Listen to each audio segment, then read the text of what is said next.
Hi, I'm with Randy Garner today. We're going to be talking about church multiplication of ministry. Randy, thank you for joining me today.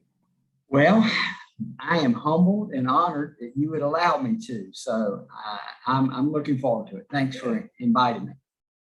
Yeah, Pastor Randy leads Christ Community Church in Towano, Virginia, which is near Williamsburg, right?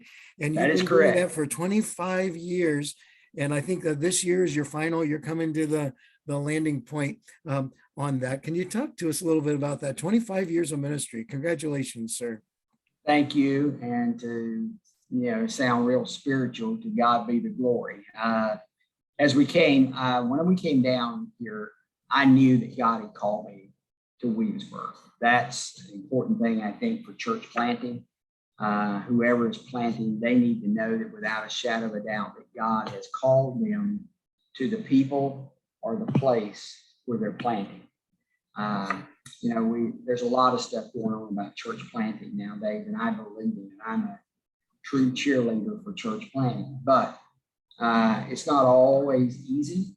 And many guys, gals would probably check out. My third year here, not to get into too much of it, we hit the ground and we did it the old-fashioned way. We went and rang doorbells, we knocked on doors, and we don't have time for me to tell you the stories, but I was invited to lead some of the steps that I had stepped on and no uncertain terms that told me where I could go. And, so we did it the old-fashioned way, although we did all the other stuff that we could 25 years ago. But my point in that is, when we launched, and I talk about it a lot, Mark, as giving birth.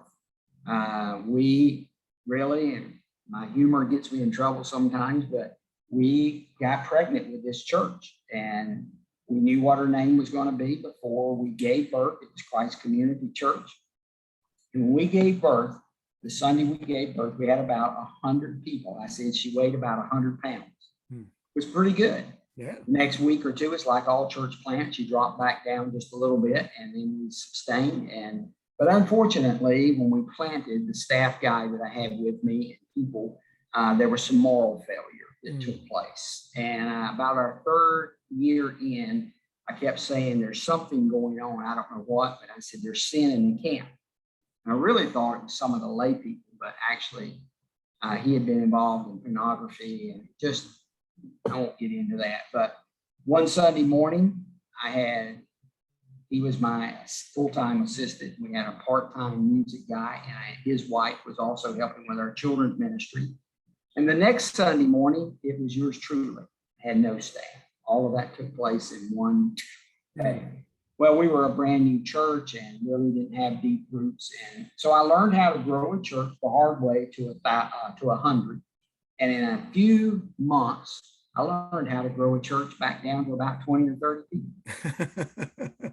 And I was standing there in an auditorium that seated 600 people plus, praying at the back door that the Lord would send us 30 people on Sunday morning. That must have been so discouraging, but yet you pressed on. Because I knew I was called, Mark. I even had a general superintendent to call me, and I was humbled. And he said, "Hey, Randy, you don't have to stay." He said, "We know what you've gone through." He said, "There's another church. We're sure you can go." And with tears in my eyes, I said, "You don't understand. I do have to stay because I know God called me here." So the rest of the story, we're now at the end of that 25 years. I tell people in that story, I said, well, we had a surgery, and the next week we cut the tumor out, the cancer. And then we spent the next 3 or 4 years taking treatment and getting solid once again. And then the Lord provided us with a piece of property again. Time-wise, we don't have time to get into it, but where we sit today, it's a piece of property. It's 19 and a half acres of land and a church building that the church that was here was closing. They had died. They wanted to make sure, though, that this property stayed a church because their grandparents had dedicated this as holy ground. So when they found out we were going to do it, just to snip it, they wanted $500,000 and we had $0. I said, "Would you rent it to us?" Yes. 2 years later, They had lowered the price to 200,000. We were getting ready to borrow the money from Wesleyan Investment because once we got up here in about 2 years, we were now back up again over that 100 mark. And we were going to borrow the money. And people, the few trustees that were left behind came into my office and said, hey, we know you're going to keep this a church. We know you're getting ready to borrow the money. You can have it, just pay it off for $38,000.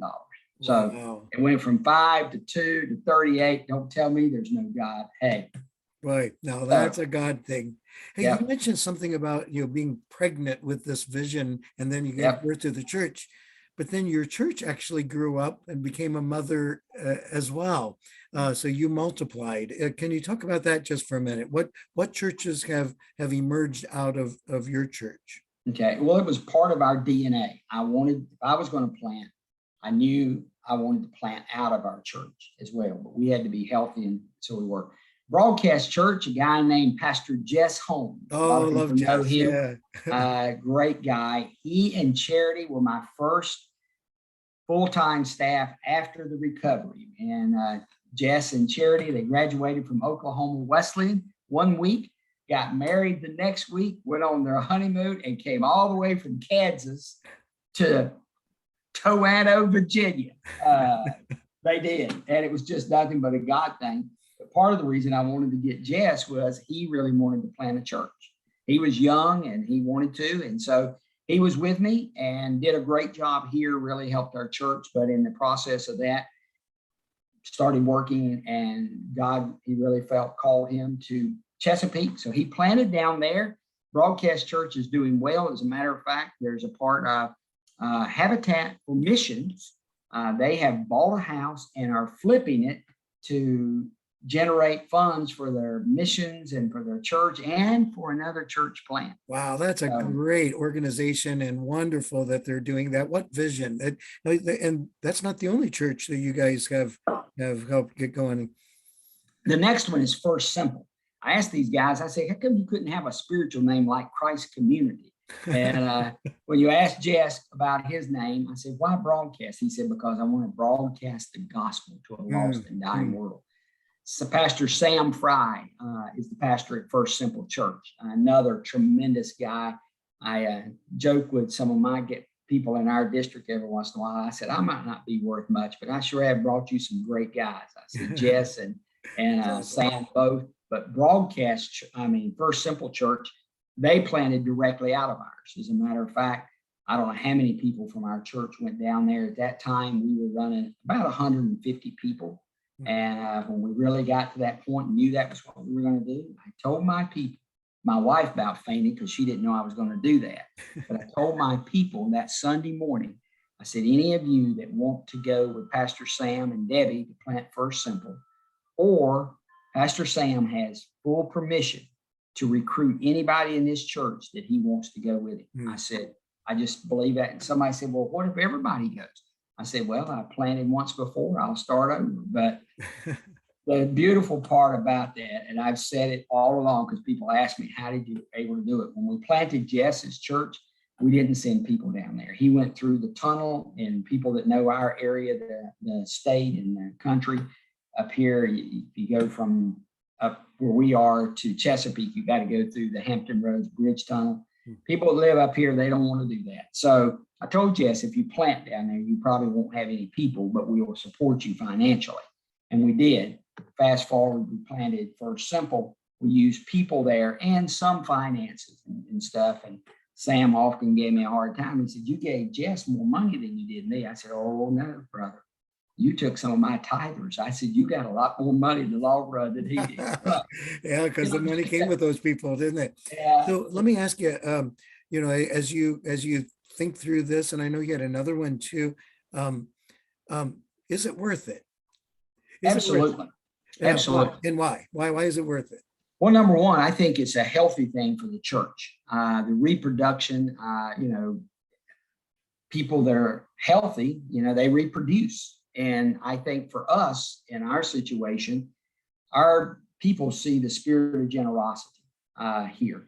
I mean, we've been in faith promise and mission giving, those kind of things. But when we do that, they see that it's really not about them, it's about a kingdom work. And honestly, for us, because I'm getting ready to hand the baton off to Pastor Joshua Householder, who is a graduate from Southern Wesleyan. He's been with me now, and he is getting ready to take the reins at Christ Community Church. The adoption process that we went through, we adopted a church that the district pretty much gave them 3 options. 1, the district could adopt them. 2, we could adopt them. Or 3, they were going to close them. So I think they took the lesser of the evils and chose us. But I tell you, they're never going to probably be a large church because of the town that they're in. They're in Crewe, Virginia, very small community in town. But man, are they a great church. And Pastor Rick and Brenda that are over there doing a tremendous job. And he has taken some of my DNA. He's become a fire department chaplain. And he is getting fully engaged and invest. And here's the turnaround for that. This was a church, and I won't say much because some of them probably will see this. Lovely people, God loves them and all that. But their reputation in the community wasn't very good. I mean, the church at one time had been, and then it just declined, and it just wasn't. And Rick and Brenda have been over there now 3 or 4 years. And let me tell you, this past Easter, this is the miracle of God. The bank in town invested in their community Easter egg hunt. The park that normally charges people to use the city park donated the park to them, and others came and got a part of it. And it's amazing how this, if nothing else said, it's not the size of the church that matters. It's the size of the heart. Oh, that's good. That's really good. And that is exactly it. And just loving and reaching the community. Pastor Randy, thank you for taking this time to connect with me on this. And I know this is going to be a blessing to those who watch, and just keep the fire burning. I hope that many follow in your footsteps. God bless you, my friend. Thanks again, and God bless you. Have a blessed week, okay?